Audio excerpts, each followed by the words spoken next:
Today I am talking about my December reads and books that I got on the way to the new year. So these books I ended last year with, so this is my 2025 December wrap up. I read 3 books in December. They were mostly fantasy, if I'm honest.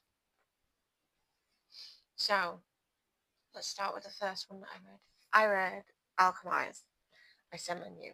This was actually the longest book that I read in 2025, and I did enjoy my time with this. I really did. You are following a alchemist called Helena Marina, and basically she has lost her memory, and you are going along the way with her trying to figure out her memories, as well as going through like war and stuff. I'll read out the trigger warnings. There is big trigger warnings in this. So, Alchemized is a work of dark fantasy containing wartime violence, religious abuse, depictions of complex trauma, suicidal ideation, self-harm, human experimentation, medical torture, eugenics, cannibalism, sexual assault, rape, and allusions to necrophilia. Please remember that the depiction is not authorial endorsement, because Alchemized is told in third-person limited point of view, necessarily involves some distortions of visions as well as missed or misconstrued events. Reader discretion is advised. So this was like the darkest book that I read, and I absolutely loved every second of it. I gave this 4 stars. I'm pretty sure I gave it 4.75 stars, to be honest. I really enjoyed my time with this. I loved the characters. I loved the plot twists. They caught me off guard. Did some of them, but some of them I did actually guess. I did guess them. So this was very enjoyable, and I would recommend if you like your really dark fantasy. This was like a dark fantasy, but also a romance at the same time.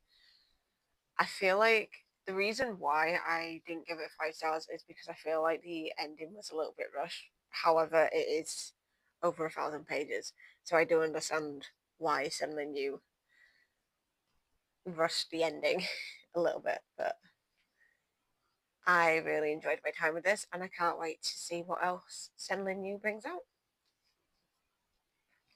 Then I read Six Crimson Cranes. This was my book club book for December. This was our last book of 2025. Our first book is not going to be until February.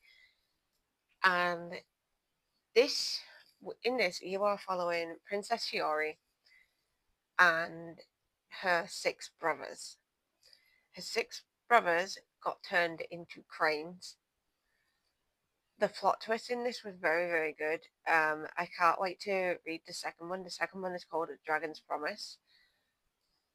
And I quite liked how it left you waiting, like wanting more. Like, I think there's going to be a war in the second one. So you're following Shiori, and she has forbidden magic. Basically, where she is from, magic is forbidden, and you cannot use magic if you have it. And it was very, very interesting to read. I mean, look at the map. Stunning. This had magic, this had royalty, this had dragons. This also had pirates and like a war aspect sort of thing in it as well. And basically, it like the moral of this story is don't judge people by what they are doing, because they might be doing it to protect you. That's all I can really say about the stepmother. So she was actually protecting Shiori in the end, and it was very, very sweet, and I almost cried at this book. I gave it 3.5 stars, and I'm looking forward to the second one in this series. I don't know if there's going to be a third one. The third book, I actually got rid of this book because I didn't like it that much. Was Mermaid of Black Conch. Basically, I span my wheel. I have a wheel that is basically where uh, who or what is choosing my TBR for, like, not my TBR, who or what is choosing what I'm reading next, basically, my next read. And it landed on my best friend Hilton, and did, he rolled, a couple of dice. He rolled, did random number generator, 6 times. So then he could roll the die, a six-sided die, and then whatever was the last number it landed on was the one that got chose, and this one was the book that got chose. So I didn't like this. I was really upset that I didn't like this. Basically, you are following a mermaid and a fisherman, and basically, like, it was this was a 1 star for me. I DNF'd it. I got halfway through and DNF'd it. It's a very short book, is this.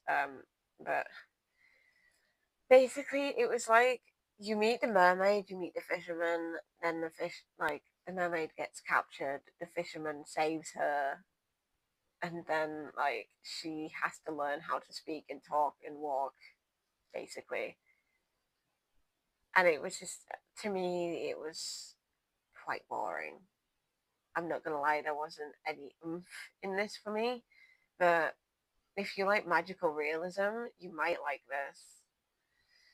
But it wasn't for me. So because I went to the Free Little Library for this one, I actually replaced it with American Dirt by Janine Cummings. Lydia Perez owns a bookshop in Acapulco and is married to a fearless journalist. Luca, their 8-year-old son, completes the family, but it only takes a bullet to rip them apart.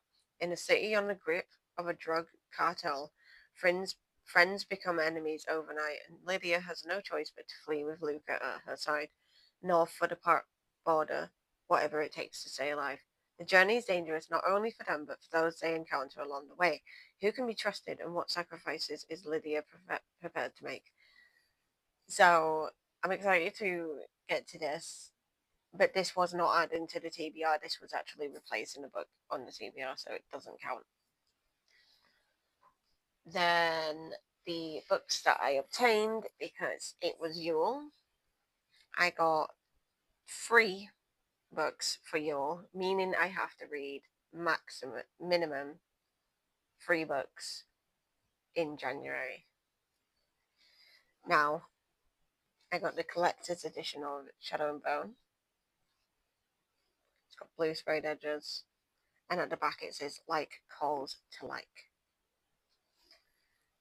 And the end pages, sorry, one of the books nearly fallen. The end pages are just this quite pretty design, if I'm honest. Ooh, there's also I didn't realise that. There's also a stag illustrated by Zoe Keller. But this is going to be my intro to the Grishaverse. I know that this is the first in the Shadow and Bone trilogy, but I have this and the Six of Crows duology. But you can actually read this and then read the Six of Crows duology, because this is like an intro to the Grishaverse, basically. But I would love to get the other 2 of this trilogy in collector's edition. I don't know how much they were, but they look expensive. Then we have the Six of Crows collector's edition with red sprayed edges, and at the back it says no mourners, no funerals. If I like this, I might actually get this tattooed on my bookish arm. And then we have Cookie Kingdom. in collector's edition as well. It's just black sprayed edges, and on the back it says, "When you can't beat the odds, change the game." It's very, very pretty. Very, very pretty. And that is everything for December. May your days be cozy, your nights be calm, and I'll see you in the next video.